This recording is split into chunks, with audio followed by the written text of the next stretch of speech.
నిరుపేద కుటుంబంలో పుట్టిన ఒక అబ్బాయి లోకల్ మార్కెట్లో ఫండ్ రైజ్ చేసి 12,000 కోట్ల రూపాయల కంపెనీని స్థాపించాడు. నైకీ, పూమా, ఆడిడాస్ లాంటి పెద్ద పెద్ద ఇంటర్నేషనల్ కంపెనీస్నే వెనక్కి నెట్టుతూ ఇవాళకి one of the India's largest footwear company మ్యానుఫ్యాక్చర్గా నిలిచాడు. అయితే ఆ కంపెనీ మరేదో కాదు, అదే క్యాంపస్. ఈ కంపెనీ యొక్క ఫౌండర్ వచ్చేసి హరికృష్ణన్ అగర్వాల్.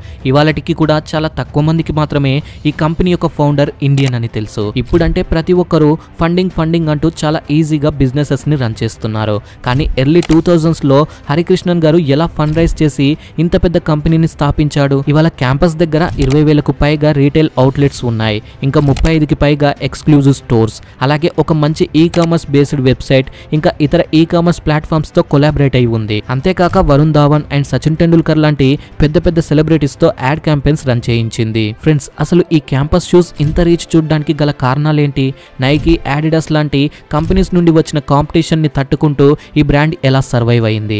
అలాగే హరికృష్ణన్ అగర్వాల్ గారు ఎలాంటి స్ట్రాటజీస్ యూజ్ చేస్తూ ఫుట్వేర్ ఇండస్ట్రీలో ఇంత పెద్ద ఎంపైర్ ని బిల్డ్ చేసుకున్నాడు? ఇలాంటి ప్రశ్నలన్నిటికీ సమాధానాలు ఈ రోజుటి ఈ వీడియోలో మనం తెలుసుకుందాం. ఫ్రెండ్స్, వీడియోలోకి వెళ్లే ముందు చిన్న రిక్వెస్ట్, ఇలాంటి మరిన్ని ఇన్ఫర్మేటివ్ వీడియోస్ ని మీ ముందుకు తీసుకురావడం కోసం వీడియోని లైక్ చేసి ఛానల్ కి సబ్స్క్రైబ్ చేసుకోండి. ఇక వీడియోలోకి వెళ్దాం. నాకు తెలిసి చాలా తక్కువ మందికి మాత్రమే ఈ విషయం తెలుసు. క్యాంపస్ కంపెనీ యాక్చువల్లీ యాక్షన్ అనే కంపెనీ యొక్క సబ్సిడరీ కంపెనీ అని. ఈ స్టోరీ 2006లో స్టార్ట్ అయింది. ఈ బ్రాండ్ యొక్క ఫౌండర్ హరికృష్ణన్ అగర్వాల్. ఇతను ఒక మిడిల్ క్లాస్ ఫ్యామిలీకి చెందినవాడు. 1950s సమయంలో ఈ ఫ్యామిలీ మనీ కోసం చాలా స్ట్రగుల్స్ ని ఫేస్ చేస్తూ ఉండేది.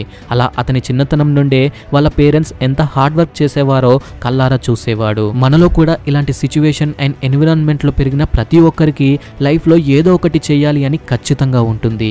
ఇక్కడ మన పేరెంట్సే మన టీచర్స్ అండ్ మోటివేటర్స్. వాళ్ళ హార్డ్ వర్క్ చూసే మనకు ఏదో ఒకటి చేయాలి అనే బర్నింగ్ డిజైర్ నిరంతరం వెంటాడుతూనే ఉంటుంది. సేమ్ ఇదే విధంగా అగర్వాల్ గారికి కూడా ఉండేది.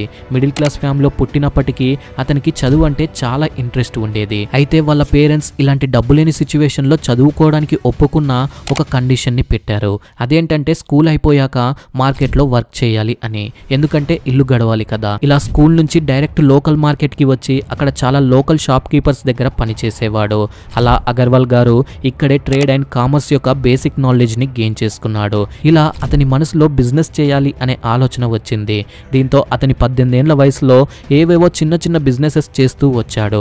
యాక్చువల్లీ ఇక్కడ అతను మార్కెట్లోనే కొన్ని ప్రొడక్ట్స్ కొని వాటిని కొంత మార్జిన్ చూసుకొని మార్కెట్లో అమ్మేవాడు. అలా కొన్నేళ్ల పాటు చేశాడు. ఇలా చేస్తున్న ప్రాసెస్ లో demand and supply, customer preferences and quality యొక్క ఇంపార్టెన్స్ ఇలాంటి ముఖ్యమైన బిజినెస్ లెసన్స్ ని నేర్చుకున్నాడు. ఇవే కాక ఒక కస్టమర్ తో ఎలా మాట్లాడాలి, ఎలా అతన్ని కన్విన్స్ చేసి ప్రొడక్ట్ సెల్ చేయాలి అనే వాటి గురించి కూడా నేర్చుకున్నాడు. ఇక ఎర్లీ 1980s లో ఫుట్వేర్ మార్కెట్ లో ఒక పెద్ద గ్యాప్ ని నోటీస్ చేశాడు. మార్కెట్ లో 2 రకాల ఫుట్వేర్స్ ఉన్నాయి. ఒకటి వచ్చేసి చాలా హై క్వాలిటీ, మరొకటి చాలా చీప్ అండ్ లో క్వాలిటీది. ఇక్కడ హై క్వాలిటీ ఫుట్వేర్ యొక్క షూ ప్రైస్ చాలా ఎక్కువగా ఉండేది. దీంతో సామాన్య ప్రజలకు అందుబాటులో ఉండేది కాదు. అలా అని చెప్పి లో ప్రైస్ షూస్ తీసుకుంటే వాటి యొక్క క్వాలిటీ ఏ మాత్రం బాగుండేది కాదు. దీంతో ఈ గ్యాప్ ని ఫుల్ఫిల్ చేయడానికి ఇదే మంచి ఆపర్చునిటీ అని చెప్పి అగర్వాల్ గారు ఈ ఫుట్వేర్ ఇండస్ట్రీలోకి ఎంటర్ అవ్వాలి అని డిసైడ్ అయితే అయ్యాడు. కానీ షూ మ్యానుఫ్యాక్చరింగ్ స్టార్ట్ చేయడం అన్నది చిన్నపిల్లల ఆట అయితే కాదు. ఎన్నో విషయాలపై ఎక్స్పీరియన్స్ అండ్ కంట్రోల్ ఉండాలి. అయితే ఇక్కడ అగర్వాల్ గారికి ఉన్న బిజినెస్ నాలెడ్జ్ తో 1983లో ఢిల్లీలో యాక్షన్ అనే పేరుతో ఒక షూ బ్రాండ్ ని స్టార్ట్ చేశాడు. అయితే ఈ బిజినెస్ చేయాలి అన్నా, మ్యానుఫ్యాక్చరింగ్ స్టార్ట్ చేయాలి అన్నా చాలా ఎక్కువ మొత్తంలో ఖర్చు అవుతుంది. కానీ అగర్వాల్ గారి దగ్గర అంత డబ్బు లేదు. అలా అతను తన ఫ్రెండ్స్ అండ్ ఫ్యామిలీ నుంచి అలాగే తన సేవింగ్స్ పెట్టి ఎలాగో అలా బిజినెస్ స్టార్ట్ చేశాడు. బట్ 1980s లో ఇలాంటి చిన్న చిన్న కంపెనీస్ దగ్గర అడ్వాన్స్డ్ టెక్నాలజీ మిషనరీ ఉండేది కాదు. దీంతో ఒక బేసిక్ మాన్యువల్ మిషనరీని యూస్ చేసేవాళ్ళు. ఇక్కడ ఈ మిషనరీతో ప్రాబ్లం ఏంటి అంటే మొత్తానికి మొత్తం పని మాన్యువల్ గానే చేయాల్సి ఉంటుంది. ఇలా ఇది చాలా ఎనర్జీ అండ్ టైం ని కన్జ్యూమ్ చేసేది. దీంతో బడ్జెట్ కూడా ఇంక్రీజ్ అయిపోయేది.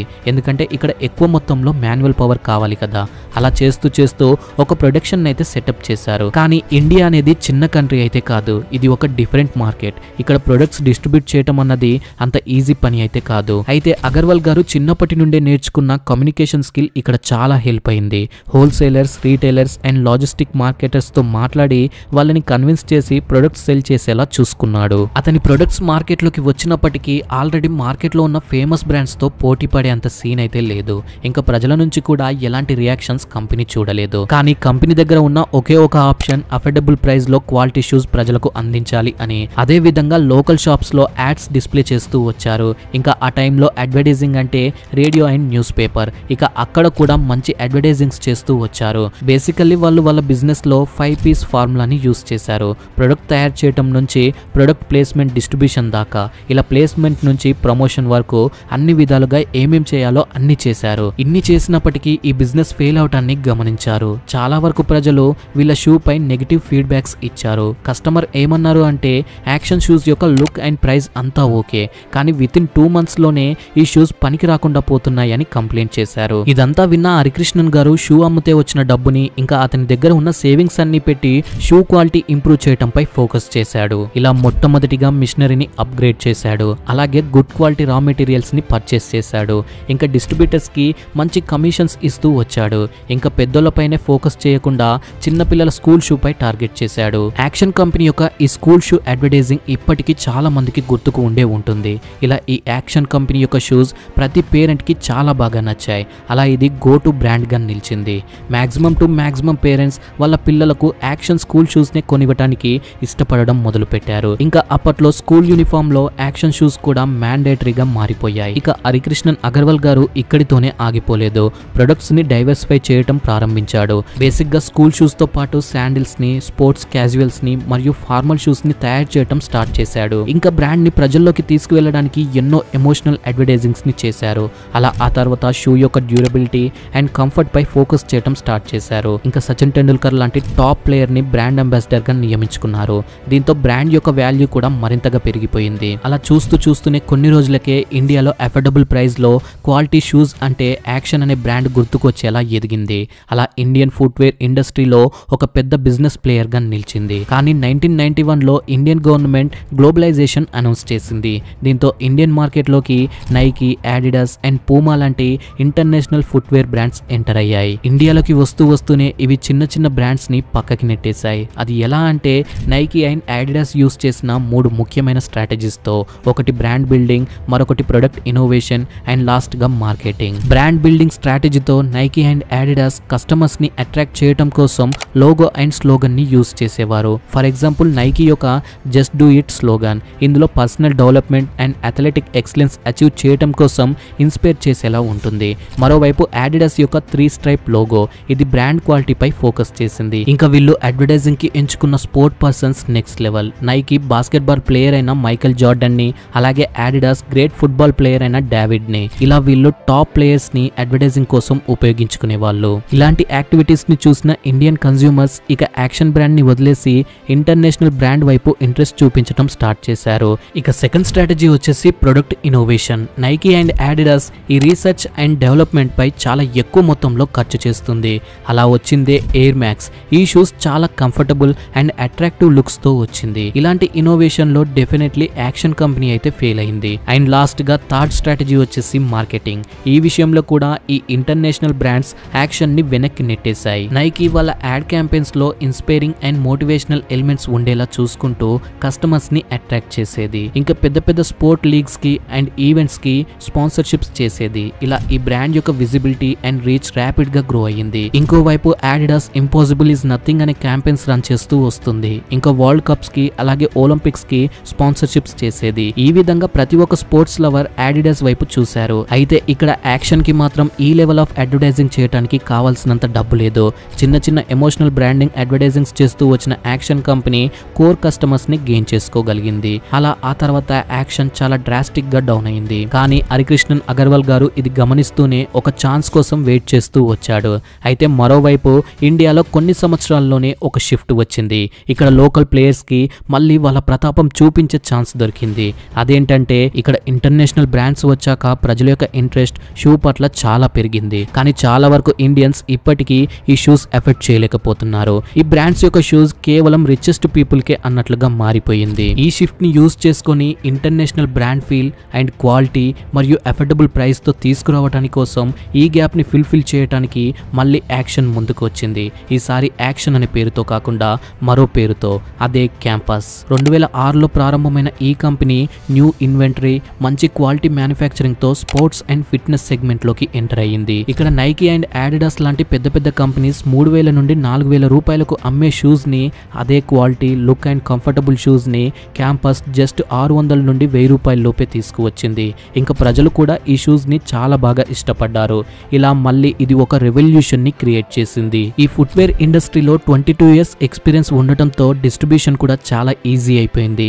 ఇంకా ఇంత గ్రేట్ అచీవ్మెంట్ చూసినప్పటికీ యూత్ లో అంతగా ముందుకు వెళ్ళలేదు. దీంతో 2015లో వరుణ్ ధావన్ లాంటి సెలబ్రిటీని బ్రాండ్ అంబాసిడర్ గా చేసింది. సచిన్ టెండూల్కర్ గారిని యాక్షన్ కి బ్రాండ్ అంబాసిడర్ గా చేసి ఎలా అయితే మార్కెట్ ని రూల్ చేసిందో అదే విధంగా ఈ క్యాంపస్ తో కూడా యంగ్స్టర్స్ ని అట్రాక్ట్ చేసింది. ఇక 2016లో జియో లాంచ్ అయిన తర్వాత ఫ్రీ ఇంటర్నెట్ గురించి మనకు తెలిసిందే. చూస్తూనే చాలా వరకు కంపెనీస్ ఆన్లైన్ లోకి వచ్చేసాయి. ఈ రేస్ లో క్యాంపస్ కూడా ముందంజలోనే ఉంది. 2017లో ఆఫ్లైన్ అండ్ ఆన్లైన్ రెండు సైట్స్ లో ఇన్వెస్ట్ చేసింది. ఆఫ్లైన్ లో చూసుకుంటే 16 ఎక్స్క్లూజివ్ స్టోర్స్ ని, ఇంకా మల్టిపుల్ రీటైలర్ స్టోర్స్ ని పెద్ద పెద్ద మాల్స్ లో ఎస్టాబ్లిష్ చేసింది. ఇక ఆన్లైన్ లో చూసుకుంటే అందరికంటే ముందే ఈ కామర్స్ వెబ్సైట్ ని డెవలప్ చేసింది. ఇంకా అమెజాన్ అండ్ ఫ్లిప్కార్ట్ లాంటి ప్లాట్ఫామ్స్ లో కూడా ప్రొడక్ట్స్ ని లిస్ట్ చేసింది. ఇలా ఒక మంచి సేల్స్ ని చూసింది. ఇంకా ఆ తర్వాత మ్యానుఫ్యాక్చరింగ్ టెక్నాలజీలో automation and AI driven quality control systems ని యాడ్ చేస్తూ వచ్చింది. కానీ ఆ తర్వాత వచ్చిన ఒక ప్రాబ్లం తో వరల్డ్ వైడ్ గా ప్రతి బ్రాండ్ ఇంపాక్ట్ అయింది. కానీ క్యాంపస్ మాత్రం ఇక్కడ ఒక ఆపర్చునిటీని క్రియేట్ చేసుకుంది. నేను మాట్లాడేది 2020లో వచ్చిన కోవిడ్ గురించి. ఈ టైంలో ప్రతి ఒక్క కంపెనీ ఇంపాక్ట్ అవుతే క్యాంపస్ మాత్రం బ్రిలియంట్ గా ఆన్లైన్ ప్లాట్ఫామ్స్ యూజ్ చేసుకొని కాంటాక్ట్ లెస్ డెలివరీస్ అనే ఆప్షన్ తో వచ్చింది. ఇంకా వర్క్ ఫ్రమ్ హోమ్ లాంటి ఇన్నోవేటివ్ షూస్ ని తీసుకువచ్చింది. ఇది కస్టమర్స్ లో ఒక ట్రస్ట్ ని బిల్డ్ చేసింది. ఇలాంటి టైంలో కూడా బ్రాండ్ మా కోసం ఆలోచిస్తుంది అని. ఈ డెడికేషన్ తోనే 2020లో 15% మార్కెట్ షేర్ ని క్యాప్చర్ చేసింది. అలాగే ఫైనాన్షియల్ ఇయర్ 2021లో ఏకంగా 85% మార్కెట్ షేర్ ని క్యాప్చర్ చేసింది. 2020 లాంటి ఘోరమైన ఇయర్ లో కూడా 15 మిలియన్ రూపీస్ రెవెన్యూని జనరేట్ చేసింది.